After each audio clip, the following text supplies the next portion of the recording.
ఈ రికవరీ ఏజెంట్లు ఏం చేస్తారంటే, ముందుగా అసలు ఈ వీడియో రికవరీ ఏజెంట్లకి మనం అంకితం చేద్దాం. ఓకే.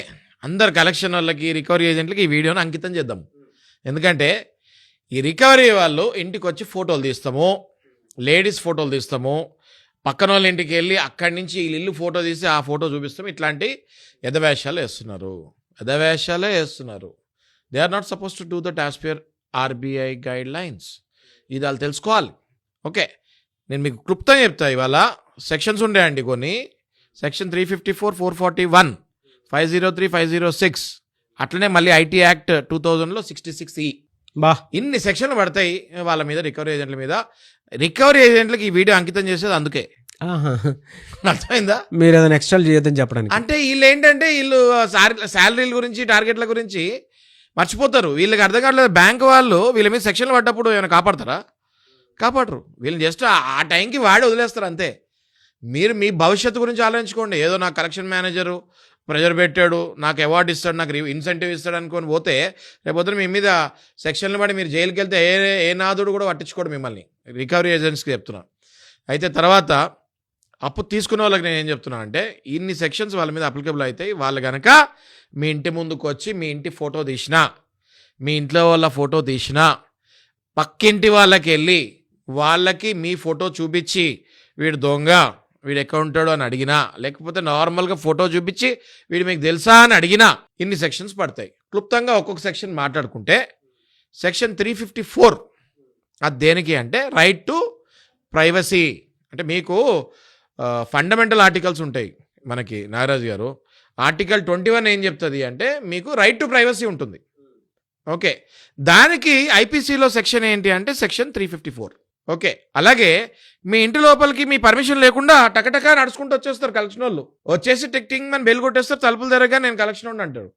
అది ట్రెస్ పాసింగ్, సెక్షన్ 441 ఐపీసీ. ఈ రెండు అయిపోయినాయా? గట్టిగా మాట్లాడతాము, బెదిరిస్తాము. Section 503, 506 IPC.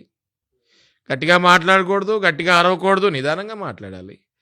లోన్ ఇచ్చినప్పుడు ఎంత సౌమ్యంగా మాట్లాడారో అడిగేటప్పుడు కూడా అంతే పద్ధతిగా అడగాలి. ఇది కాదు సార్, మీ ఫోటోలు తీసి వాట్సాప్లలో పెడతాము, మీ చుట్టాలకి మీ ఫోటోలు వాట్సాప్లో పెడతాము, వీళ్ళు మీకు తెలుసా అని అడుగుతాము, పక్కన వాళ్ళకి మీరు వెళ్ళి మీ ఫోటో చూపిస్తాము. సెక్షన్ 66E ఐటీ యాక్ట్ 2000, 2 ఏళ్ల నుంచి 3 ఏళ్ల వరకు మీకు జైలు శిక్ష పడే అవకాశం ఉంటుంది.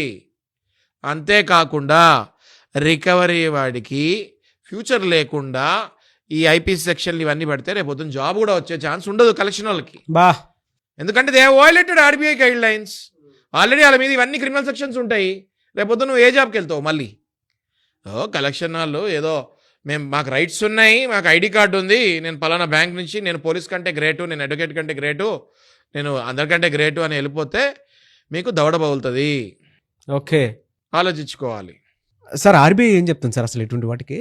ఆర్బీఐ చాలా క్లియర్గా చెప్తుందండి. డెటార్ అంటే అప్పు తీసుకున్నవాడిని షేమ్ చేయకూడదు, పక్కన ఇంటికి వెళ్ళి వీళ్ళ గురించి, వీళ్ళ అప్పుల గురించి మాట్లాడకూడదు, ఇంట్లోకి హఠాత్తుగా ప్రవేశించకూడదు, ఫోటోలు తీయకూడదు. ఇవన్నీ కూడా ఆర్బీఐ క్లియర్గా చెప్తుంది. ఇంకోటి మెయిన్ ఆర్బీఐ చెప్పేది ఏంటంటే సోషల్ మీడియాలో వీళ్ళ పోస్టులు పెట్టకూడదు. వీళ్ళు ఏం చేస్తారండి, సోషల్ మీడియాలో కూడా పెట్టేస్తారు టక్మని తీసి. కొంతమంది కలెక్షన్ వాళ్ళకి అంటే లిటరల్లీ 10th ఫెయిల్ ఏం చదువుకున్న వాళ్ళని వీళ్ళు అప్పుడప్పుడు రిక్రూట్ చేసుకుంటుంటారు కలెక్షన్ ఏజెన్సీలు. అలాంటి వాళ్ళకి నేను చాలా క్లియర్ చెప్తున్నా, రేపు పొద్దున్న మీరు మళ్ళీ 10th పాస్ అయినా వేస్ట్. ఎందుకంటే మీ మీద ఆల్రెడీ అప్పటికి క్రిమినల్ కేసు పడి ఉంటుంది. ఏదైనా జీవితంలో మీరు మళ్ళీ బాగుపడి ఏదైనా చదువుకొని బాగుపడదాం అనుకుంటే ఆ లోపు మీ మీద కేసులు పడిపోయి ఉంటాయి. దయచేసి మీకు బ్యాంక్ అఫీషియల్స్ కానీ, మీ పైన ఉన్న మేనేజర్లు కానీ మిమ్మల్ని ఫోర్స్ చేస్తే మీరు ఇలా వెళ్ళాలి, మీరు ఇలా చేయాలి, మీరు ఇంటి లోపలికి వెళ్ళిపోవాలి, ఇది వాళ్ళది కూడా తప్పు కాదు నాగరాజ్ గారు. పైన బ్యాంక్ అధికారులు వెళ్ళిపోవాలి, మీరు వాళ్ళ ఇంటి లోపలికి వెళ్ళాలి, గట్టిగా అరవాలి, నాకు కావాలి డబ్బులు అనేసరికి వీళ్ళలో ఒక ట్రైనింగ్, ఒక అల్ఖైదా ట్రైనింగ్ లాగా ఇస్తారు. ఇట్లా అల్ఖైదా ట్రైనింగ్ లాగా ఇచ్చి లేని ఇళ్ళ మీదకి వదిలేస్తూ ఉంటారు. ఇట్లాంటి వాళ్ళందరూ తెలుసుకోవాల్సింది ఏంటి అంటే, మీరు కనుక ఆర్బీఐ గైడ్లైన్స్ ఫాలో అవ్వకపోతే మీ మీద 354 ఇందాక చెప్పినట్టు 354 పడుతుంది, 441 పడుతుంది, 503, 506 పడుతుంది, ఐటీ యాక్ట్ 2066E పడుతుంది. ఇవన్నీ కాకుండా మీ మీద పరువు నష్టం దావా, డిఫమేషన్ కూడా పడుతుంది.